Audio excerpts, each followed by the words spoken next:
Starting to draft.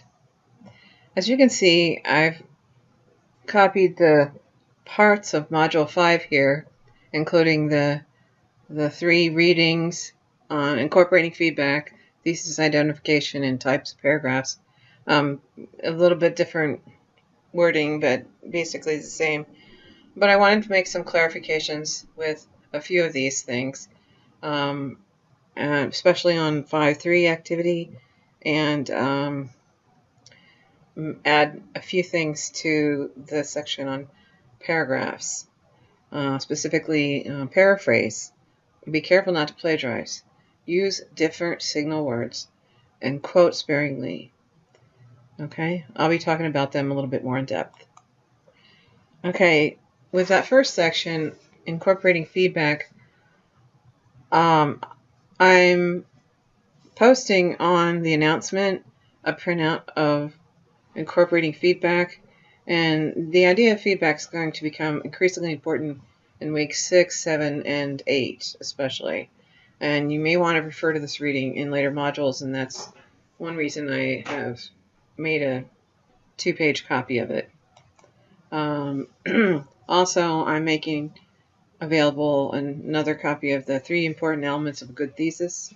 I'd suggest tape it up above your desk. And I definitely want to say that every single time I have used these 3 important elements as a test for a good thesis, I have written a successful paper if the rest of the content in the paper matched the thesis. If the content didn't match the thesis and it seemed to work better, then I changed the thesis statement to reflect the new content, and that's what you should do. But most of the time, you have those 3 important elements. Here's that handout I was mentioning, and I would suggest just pasting this into your brain, but obviously you can tape it above your desk or something. A thesis should show your personal imprint, provide a blueprint for the organizational structure, focus the reader's attention on the features or main points of the topic you want to discuss in the paper. Okay, with Activity 5.3, I want to draw your attention to the wording in here. So there's this brief little video that you can play and listen to. Okay, and in terms of drafting paragraphs, there are lots of different words for says or states. So I'm providing a handout for a lot of those different words, and I refer to those as signal words. And there are also different phrases like of attribution, meaning so-and-so said or according to who, and whatever. And so there's another list of those, so you can use these to plug in where it works. The mini presentation I'm appending onto this announcement is which style to use, and that just goes by itself. So I think it shows you different ways to put things with different attribution phrases and different kinds of quotes to use, and mentions the different styles.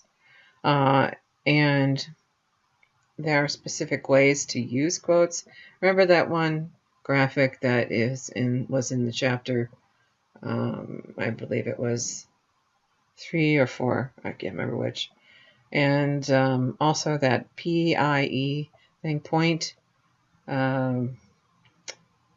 information explanation, I believe it is, diagram that's in the modules. And there's also a link to another little video that I actually made for a previous term, but all the same things apply. People were working on the peer reviews that week, but it talks about 3 elements of strong paragraphs, and so that's an important one to look at too. And here's some tips that you can consider when writing the draft. And at the very end, I wanted to give you some ideas about what some famous writers and journalists have thought about writing, and this is kind of to jumpstart you here. So you can click on this. This doesn't take very long. And you can use the right cursor and it shows some neat things. So I thought that you'd enjoy that. Okay.